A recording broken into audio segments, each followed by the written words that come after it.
be allowing me to share my screen. Don't worry, I'll just read off the protocols in that case. Hold on a second. So participants, if you could please ensure that your microphone is turned off when you're not speaking, and that will help to prevent any background noise interference. We're encouraging you to be as present in the learning space as you can, and we want to encourage as much active participation in the session as possible. That's obviously within, we've got fairly tight time constrictions this morning, so but we can just try to facilitate as much time for that interaction as possible. So you can use the chat pane to make a comment or ask a question for others in the session to see, and you can also post resource links in that chat pane if any occur to you. Please do use the chat pane to communicate any technical issues, and you can also access the Speakeasy support chat function too, which is in the portal. If you lose connection, please don't panic, just come back in following the joining instructions that you received. And if you would like to tweet about your experience, please use the hashtag SLF online. And finally, we really hope that you enjoy today's session. So first of all, I am going to invite our first speakers, Larissa and Cliff, to take the floor. Larissa and Cliff will provide input for around 15 minutes. We're then going to go straight on to our third participant, Sharon, for Sharon's input, which again will last for around 15 minutes. And following the two presentations, we'll then open the floor for questions and discussion from yourselves. So without further ado, I'd like to invite Larissa and Cliff for their input this morning.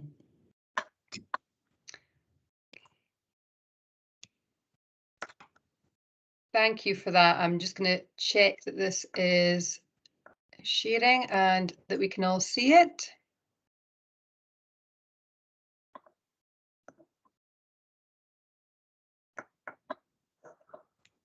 Okay. Natalie, can I just check with yourself that we can see that? Yeah, got it, Larissa. Perfect. Okay, so good morning, everyone, and thanks for joining us today as well. I'm, as Jennifer said, I'm Larissa Gordon. I'm the virtual school head teacher in Aberdeen City, and I'm also seconded 1 day a week to Celsius as the national advisor to the virtual school network as well. And we said I'm going to be presenting alongside my colleague Cliff Mackay, who will introduce himself later on in the session. So I'm going to start by providing you with a bit of background as to why Aberdeen City went down the road of implementing a virtual school model to support creating a culture of equity for our children who are care experienced. So back in 2014, which seems forever ago, the local authority commissioned 2 independent experts to undertake an inclusion review within the city. And as part of the findings, there was a recommendation to fully consider who was the best placed to have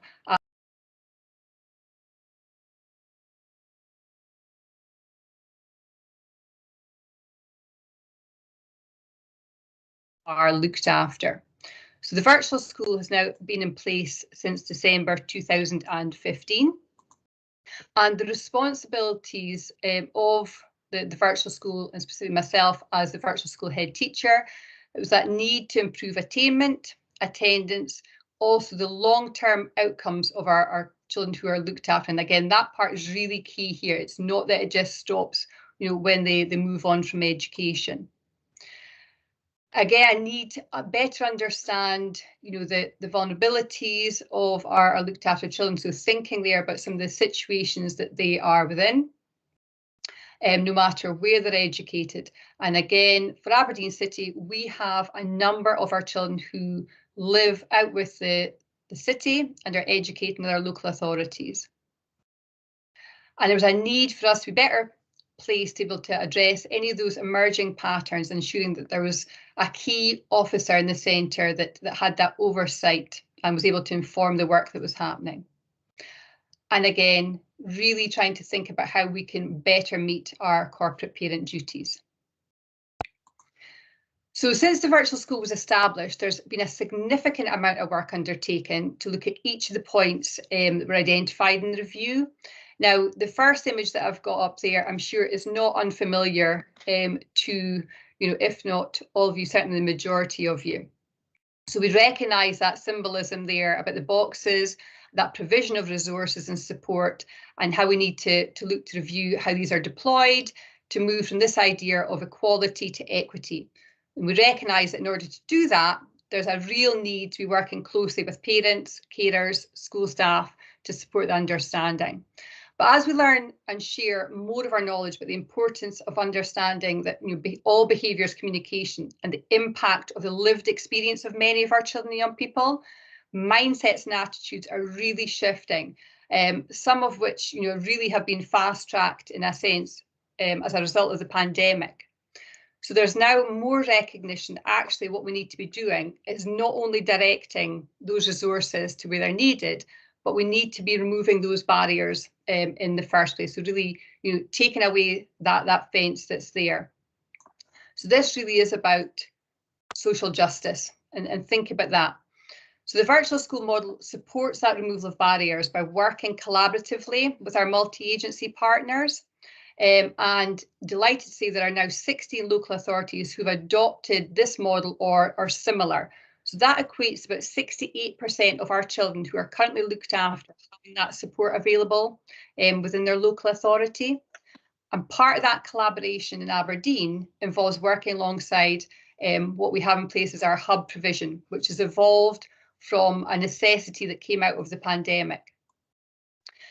And I think what's really important is if we look at the definition of collaboration, we can see that it's about that joint working between the various meetings that are held. So not just while people are around that table at a meeting. So in our case as well, it's that shared goal about achieving those positive outcomes for our children who have experience of care. And we also talk about, our vulnerable children, but we've actually moved that and thinking about our valuable children. That came from a little lad who had mentioned that while going along to the hubs during the pandemic and talked about the fact he was going there because he was valuable, and that really has stuck with us. So it's about building relationships across the workforce and with our partners. That has been key to ensuring that we reach the goal in the school and beyond, which couldn't and really shouldn't be done just by working in silos.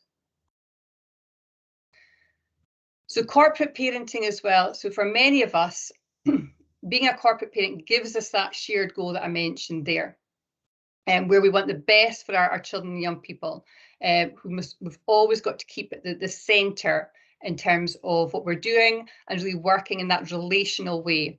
So using a solution-focused and a strengths-based approach.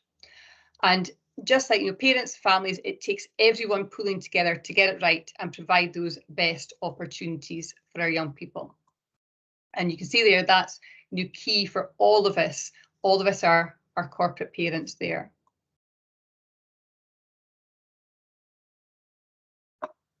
So in Aberdeen, the virtual school looked at how we could work more collaboratively, taking a multi-agency approach to ensure that we're being the best corporate parents, and also ensuring that a child with additional support needs who may not be looked after but is possibly on the edge of care could also be supported to access or to better access their learning, whether they're within the city or returning to the city as well. And that work was pre-publication of the promise. So some of that was done before. So in the beginning, it was done through MAST, as it was named. That was our multi-agency screening team, which was led by Cliff at the time, and he'll tell you a little bit more about that journey.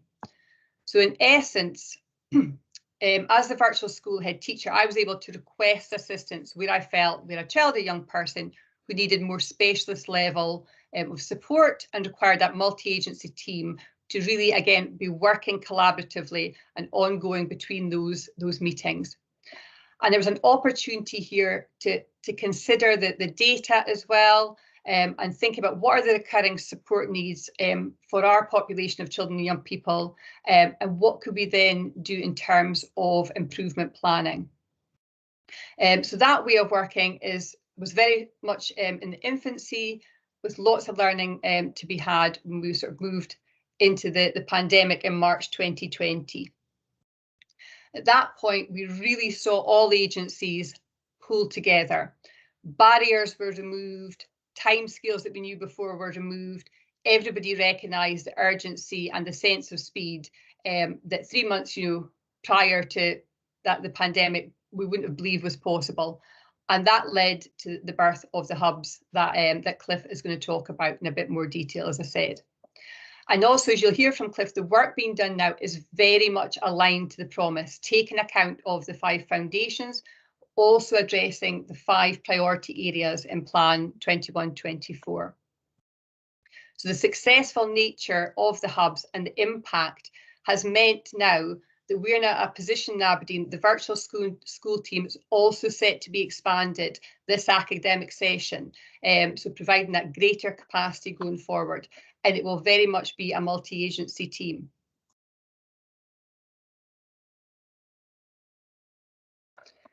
I mentioned there that we have 16 virtual school care experience teams now across the country.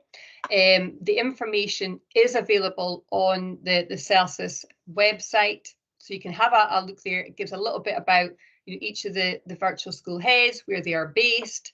So as I say, I've popped that up on the screen now, and that'll allow you to maybe get in touch with the virtual school head in your area, find out a little bit more about what they're doing, what their setup is, because it will look slightly different across the country depending on need.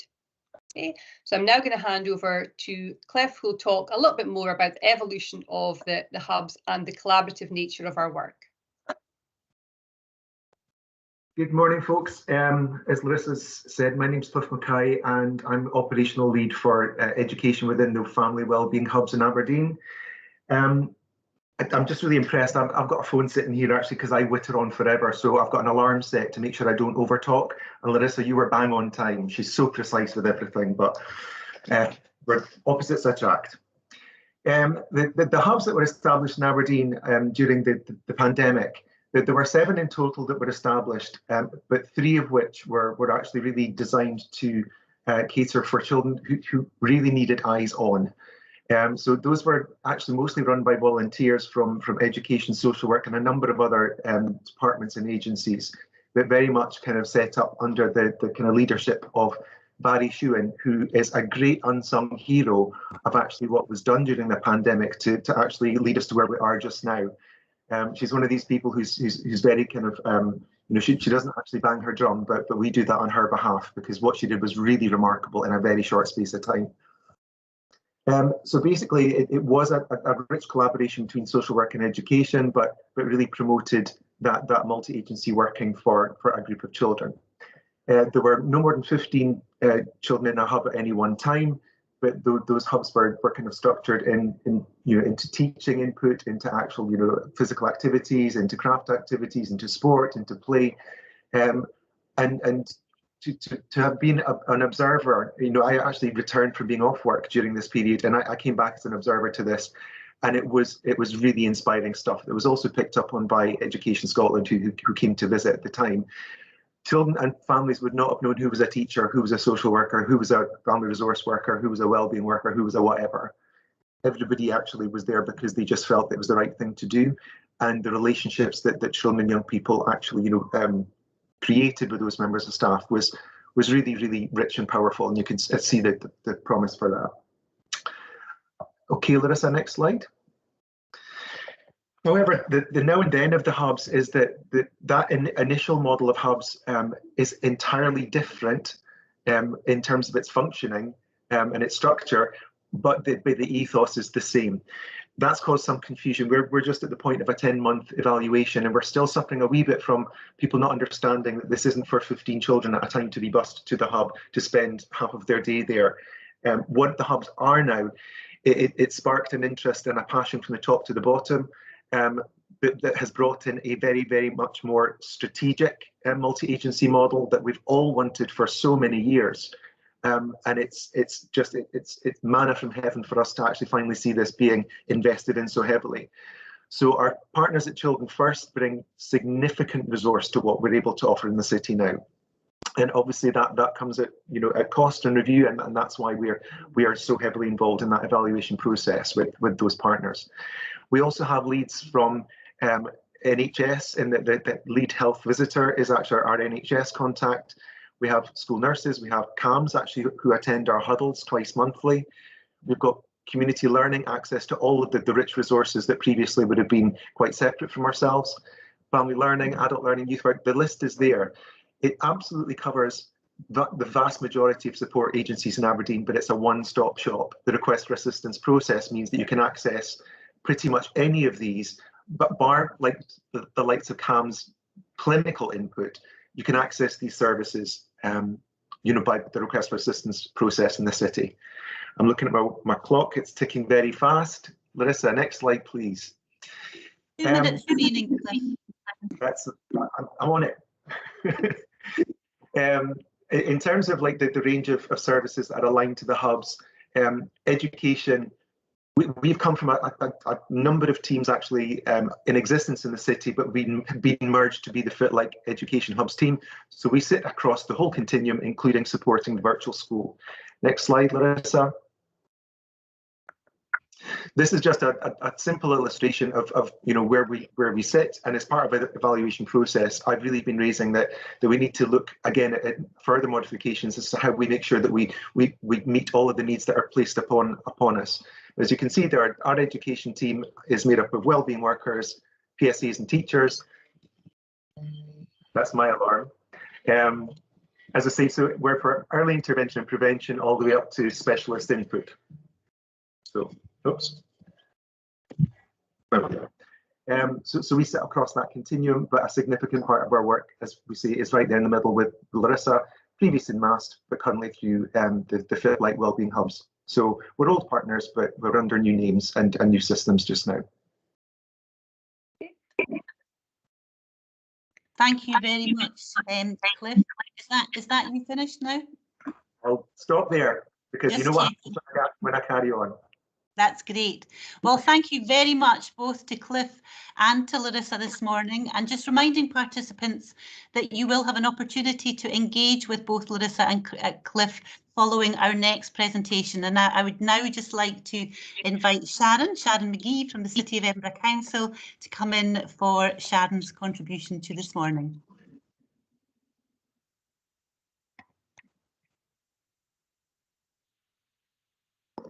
We can see your presentation but can't hear you, Sharon. You're on mute. That's it. Brilliant. Super. Thank you so much. Lovely to be here, everyone. And I think that as I listened, to the presentation, which I've heard a couple of times from Aberdeen and from Larissa and Cliff, what really strikes me, and the reason that I'm now coming in, is the fact that this was every single professional working together there. There was no egos. It was everybody knowing their crucial role. And that's what I'm here to speak about today. And the approach that we're taking in the City of Edinburgh Council, and hello to everybody from Edinburgh who's in this room today, about how collectively we can all be the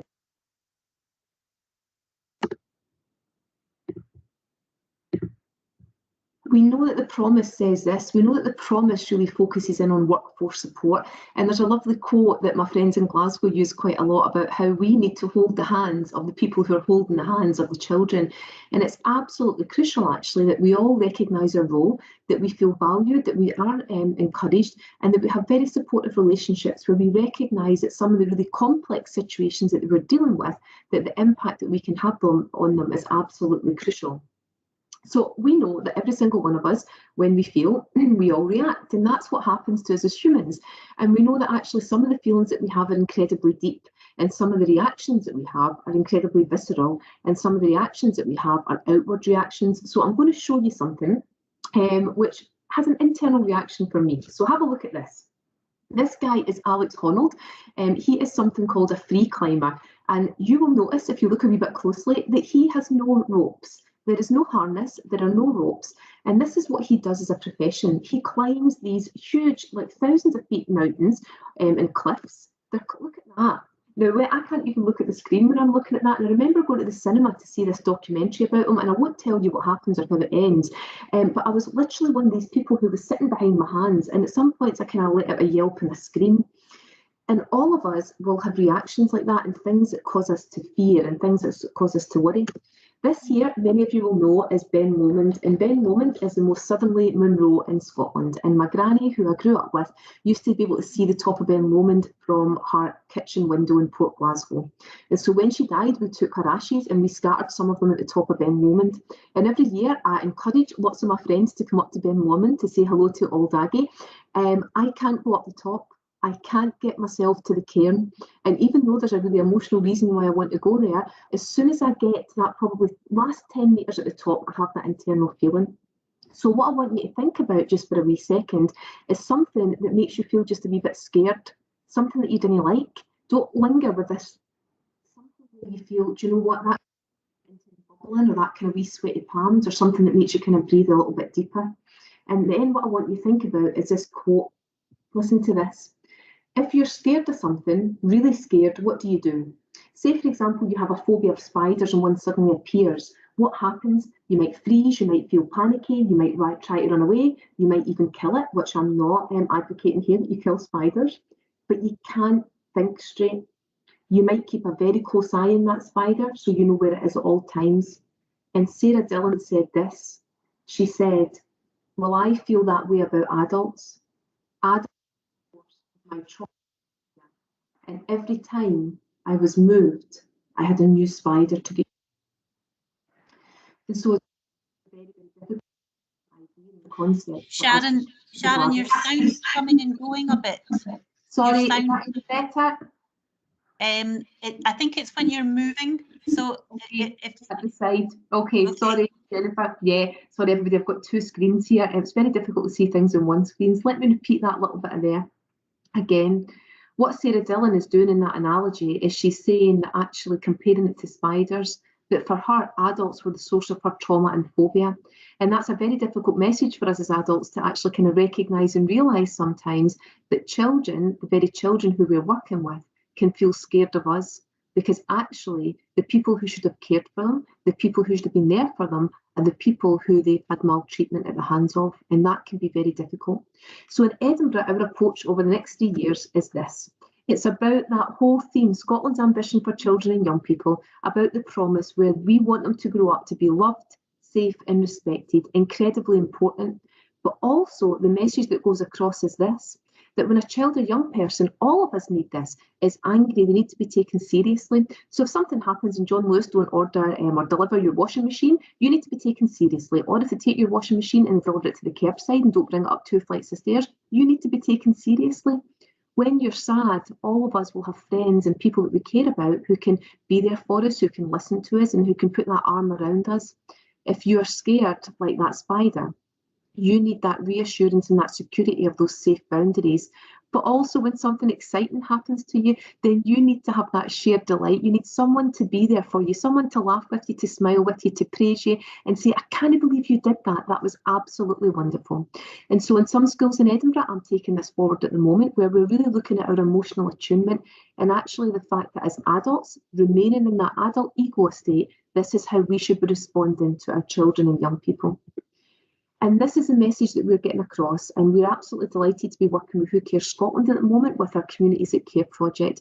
But what we are saying now is that the information that we're receiving about some of the children in our care, our approach towards them needs to be an approach which is going to bring them back to those safe boundaries. And even though there are times when they're going to push against it, and even though there are times when it will feel like we are not getting through, our role is to keep going, is to persevere, and is to recognise that actually we can be part of that repair. So in order to share that message with you, this is a film that was made for the staff in the City of Edinburgh Council to get across that message that actually we don't give up and we keep going, and we never ever know the impact that our actions now might have on someone's life. Jennifer, if you can let me know when you can hear the sound. You know, I was always the kid that was, you know, Carmel's got a bit of an attitude problem, like Carmel's always distracting the class, she's a bit of a class clown, like she could go on to do things but she won't put in the effort, she's a bit too lazy. When I was in high school, I was at a point where my life was kind of falling apart and I was having like different placement moves and I didn't really have any stability apart from high school. School offered me a sense of stability. It offered me a place of security, it offered me a place of routine, and it offered me a place where actually I could flourish, a place where I could develop my talents, a place where I could really define myself as a person, and a place where I could go where I did feel that actually people believed in me and people were really wanting me to do my very, very best. There was a point in school where they could have kicked me out, definitely. It would have been completely within their rights to, and they didn't. When I pushed beyond that barrier and kept going when I wanted to stop, it all became positive. And it was my first kind of realisation that if you do put effort in, something can come back.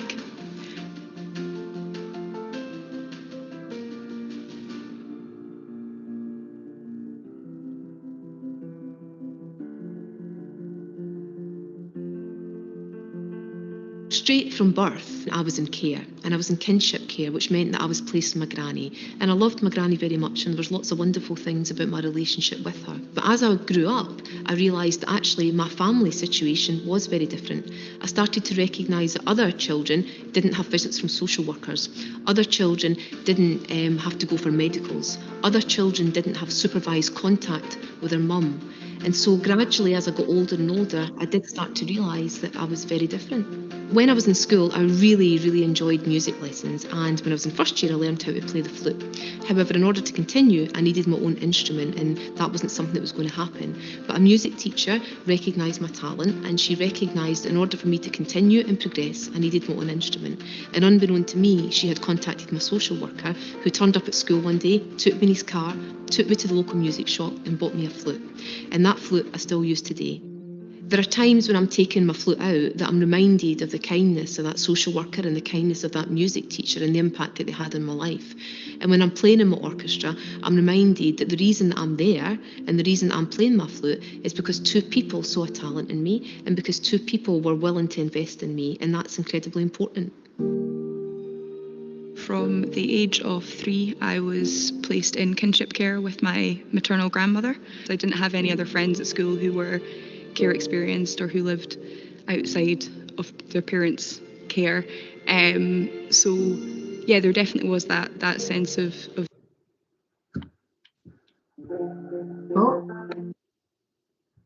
kindness of that music teacher and the impact that they had in my life. I'm there, and From the age of 3, I was placed in kinship care with my maternal grandmother. I didn't have any other friends at school who were care experienced or who lived outside of their parents' care. So yeah, there definitely was that sense of difference growing up, because nobody really talked about it when I was at school. You kind of just went on with feeling that way. I was always very active. I was always very good at sport. I always really enjoyed sport. But at the same time, I was always kind of too cool for doing well. You know, I didn't ever really want to get to a stage in life where things were too perfect or too good, because I knew how quickly those things could just completely and utterly disappear. One of my key influences at school was my hockey coach, who was one of the PE teachers. And she was the first person in my life that when I tried to quit hockey, she didn't let me. It wasn't even in so much what she said, it was how many times she approached me with it. I mean, it was constant. That feeling of someone really wanting you to be there when you kind of just thought you were a bit of a nuisance was really nice. Nobody had ever said, well, no, I don't think you should quit before. And she was the first person that did. And that, for me, has had a massive impact, you know, not just on the remainder of the time I had in school, but on the rest of my kind of journey in life. My first big dream in life was to be a professional wrestler. I wanted to be a pro wrestler from the age of 6. As a girl, starting out in that business and achieving that dream is incredibly difficult. Having that hockey coach as part of my life, who challenged me in the past, wanted to quit, who motivated me to persevere at things, gave me the strength to continue to pursue that dream, you know, throughout my life and deal with all the setbacks, physical and mental, that come along with pursuing a dream like that. What has been an absolutely tiny little thing, probably in her memory, has had a huge impact on me going on to do something that has defined my life so far, really.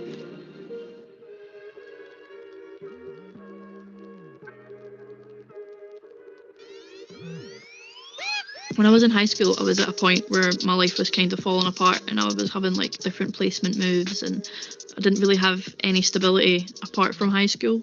A lot of the problems came from my home life, where there was a lot like neglect and abuse, and I think that probably impacted my development. Moving into high school is like really hard for any teenager, but when you've got all this other stuff going on, it was really, really difficult, and I kind of started acting out, and I ended up like having to leave the school and going to a couple different schools. They took a lot of stick from me at the start, and had they not been so willing to sort of understand and so supportive, I probably wouldn't be where I am without them. I got into music because I ended up going along to this music group, and they had a section there that was just all about lyric writing, and the tutor there just taught me how to use it as like a cathartic outlet. It really helped me work through some of the issues that I had, helped me figure out what it was like. Getting it down on paper just almost changed everything.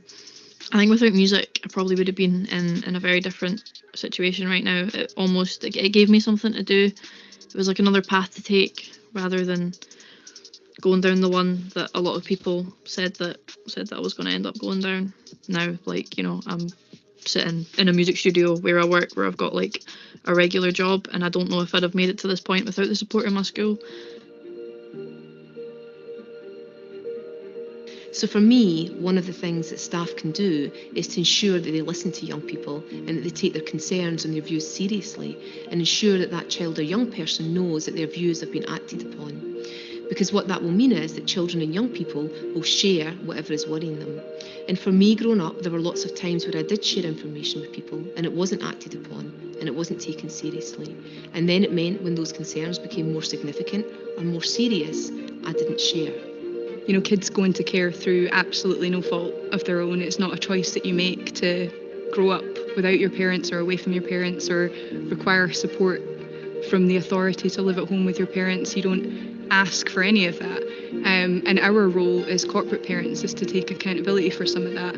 So for teachers to really invest so much time and thought into the advice that they give me to try and help me be better and try and help me have a better life, then it really made a difference. But taking that little moment, sharing that extra smile, giving that little thumbs up, or just saying to that child, how are you today? Or just letting them know that you're there for them is one of the most important things that I think we can do. If we don't cement the relationships and focus on a child's well-being, we're not going to achieve any of the academic stuff. And that's not just for kids that have experienced care, that's for any kid that's in school.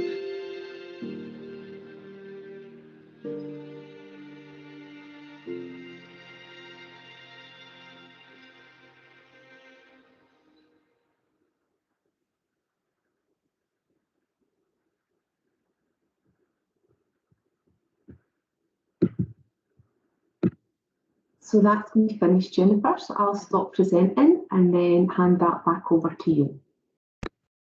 Well, thank you very much, Sharon. That was extremely powerful, and hopefully our participants got a lot out of that, as indeed they did, hopefully from Larissa and Cliff.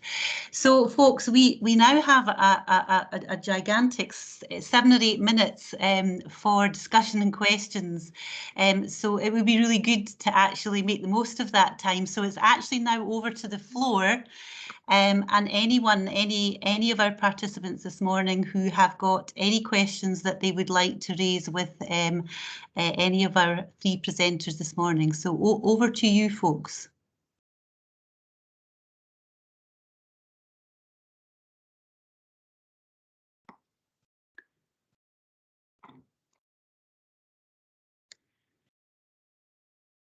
We've got a hand, but I can't actually see whose hand. Natalie, can you see? Got Suzanne coming in. Suzanne, do you want to come in?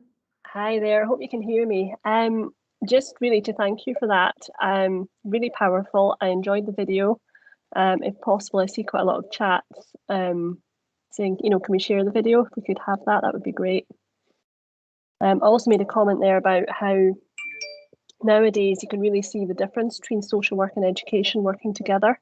And I think that's crucial, but didn't want to put this necessarily in the chat, but I think it ultimately comes down to staffing as well as relationships.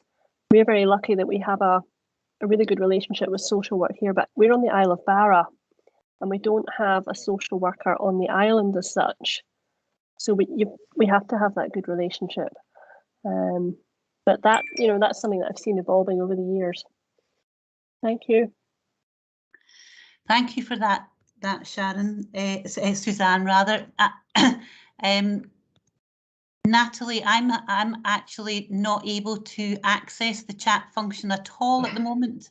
That's okay, Jennifer, I'll take over with that. Sharon, quite a few people on the chat were saying there they just loved the video, and are you able to share, or is it available online? Are you able to advise on that? So that's, thanks so much actually for asking about the video. That video is 3 people and it's 3 people's stories, and actually I'm in that video, but you will notice that I am very tense in that video, and every time I watch it back I am actually sitting like that. And for me, I remember that Friday afternoon when it was filmed in school and how difficult I found recounting that story. So the video is available, but it's available within organisations or local authorities where there is a context and someone from Edinburgh would come along and speak about it. Because that video shown in isolation looks like give a child a flute and she'll become a head teacher. And that is not the message that we want to get across. So if you have some professional learning, or if you have a development day, or if you have something that you are putting a frame around, which is about supporting your workforce, which is about affecting change, then somebody from Edinburgh would be able to kind of come along and speak to you about how the film is used. So I notice that our email address has been put in the chat, so please feel free to email me and then we could have another discussion about how we would take that forward. That's great, Sharon, thank you. And we're going to go to Cliff. Did you want to respond there? Yeah, it's just the comment there about the working with social work. Our service, is obvious, has spent the vast majority of its development in lockdown. One of the things that was really sort of speeded up was the city's role of the technology allowed us to connect with one another. For example, we've had to actually make the most of that, but we have weekly huddles for each of the localities, so that a smaller team of all of the associated professionals actually come together, and it's been like a staff room. It's been an area of fun, but it's also an area of really rich dialogue and rich kind of sharing of practice. So I would really urge anyone to try and actually to structure that and to reach out to people actually. So even online, you can actually sit. We talk about anonymized children and young people in cases that with permission, and actually is that is there something that you can offer from your perspective? So again, absolutely, if that's just the best we can do, then at least that's something. We found it incredibly helpful. Thanks, Cliff. And Larissa, would you like to come in? Just a very quick comment there, again in reference to working with social work, and Sharon will probably agree here as well, in terms of the role of the virtual school, or in some authorities, care experience team. The virtual school head teacher or lead is very much that bridge with social work, and I think certainly I've seen over the past 5 years that yes, I'm education, I sit under education, but my role is very much about how we improve outcomes for our children and young people who have experience of care.